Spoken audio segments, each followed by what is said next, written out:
On this episode, you'll learn the expression come up with. Hi, I'm Jeff, and this is Plain English, episode 852. The full lesson is at plainenglish.com/852. We first used this expression in a story about Elon Musk. You might remember that he was trying to buy the social network called Twitter. He made a very public $43 billion offer, but there was just one problem. Nobody thought he actually had the money to buy the social media network. The big question at the time was, could he come up with the money? As it turned out, he could. He came up with the money, and the deal went through. And now we don't have Twitter, we have X. So now let's talk about how you can use the English phrasal verb come up with. Before we start today's story, I'd just like to remind you that the podcast is just one part of how we can help you upgrade your English skills. At plainenglish.com, you can make faster progress with active learning strategies. You can take quizzes, do activities, listen to the fast version of the audio, watch video workshops, practice what you learn, and even join a live call with JR and me. It's all about helping you build your skills to become a better, more confident English speaker. Sound good? Go to plainenglish.com to start your free 14-day trial today. Now, let's jump into today's story.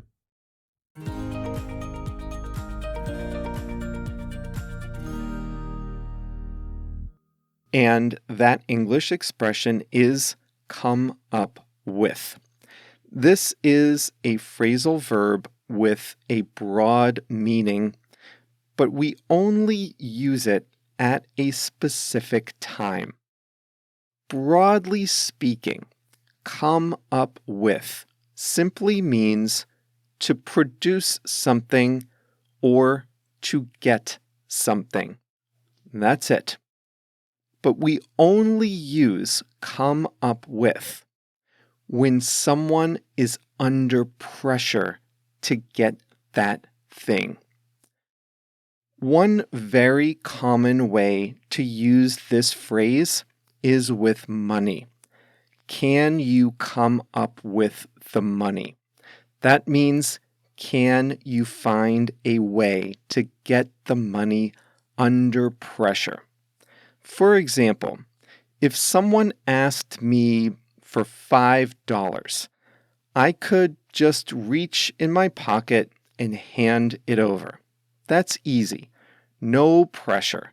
So I would not say come up with in that case because it's easy.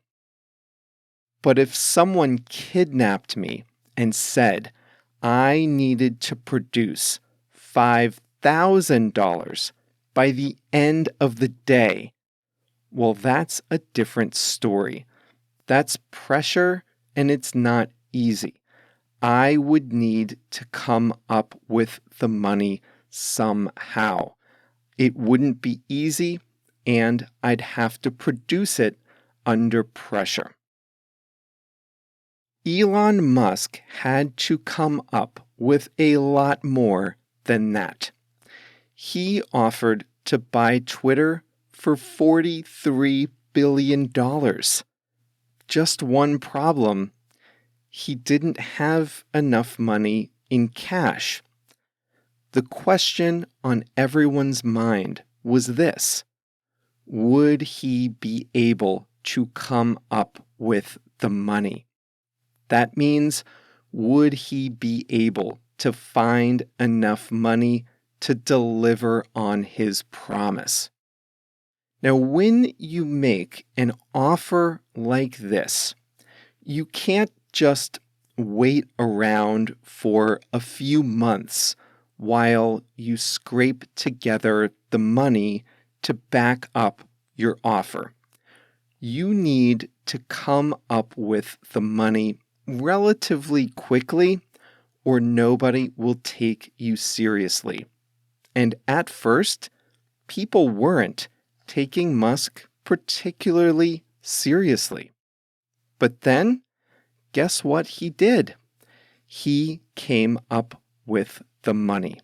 He showed how much of his own cash he would put in, and then he got letters of credit from major Wall Street banks showing they would lend him the rest.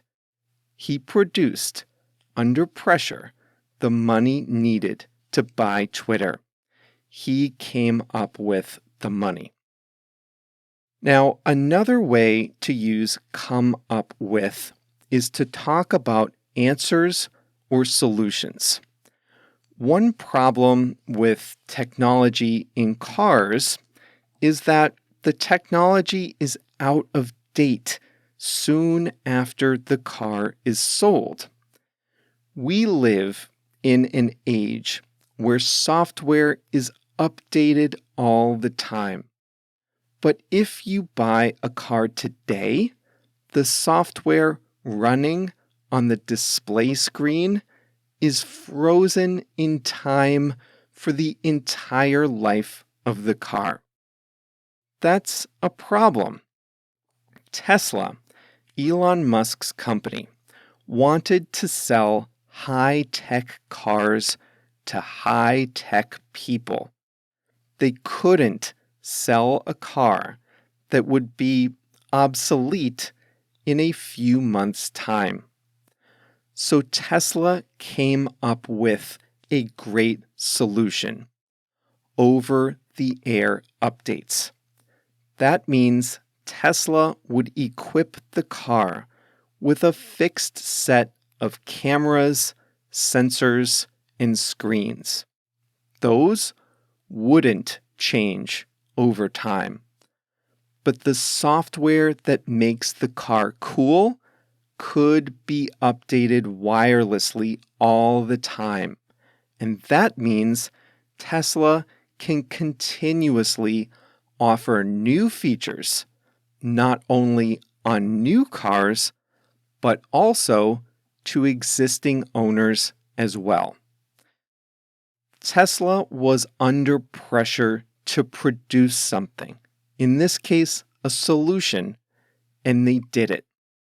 The solution they came up with is very innovative.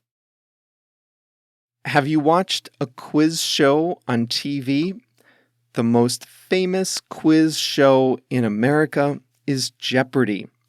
The host reads a clue, and the contestants have to come up with the answer quickly.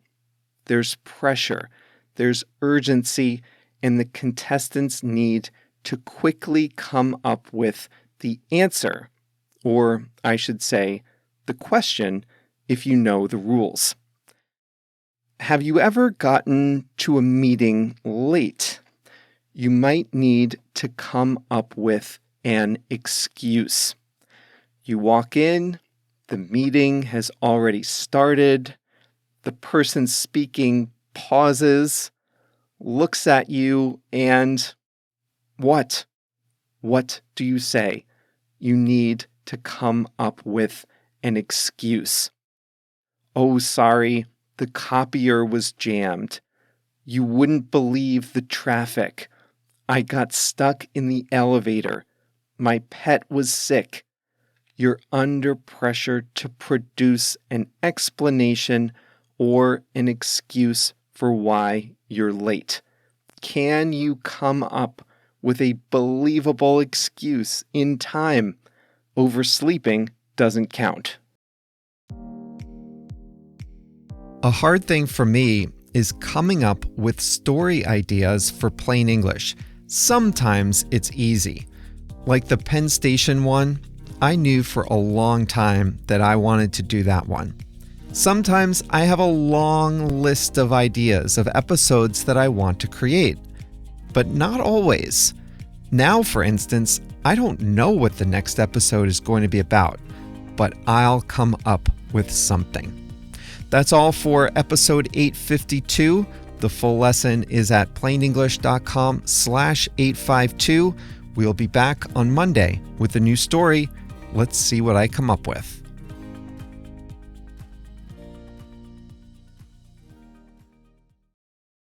Listen up if you speak Spanish, Portuguese, Chinese, German, French, Italian, Japanese, Polish, or Turkish.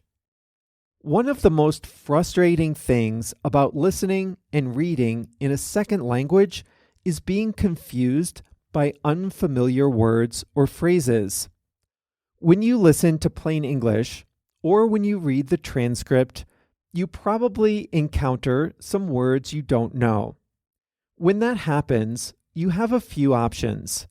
You can stop the audio, go look up the definition, then return to the episode, find your place, and press play again, but that's exhausting. Or you can just skip it and be confused. That's no fun either. But what if you could see the translation of the word into your language instantly without having to stop the audio, without having to look anything up?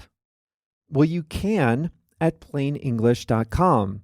For each episode, we translate about 100 words and phrases from English to 9 languages: Spanish, Portuguese, Chinese, German, French, Italian, Japanese, Polish, and Turkish. And we highlight those words in blue.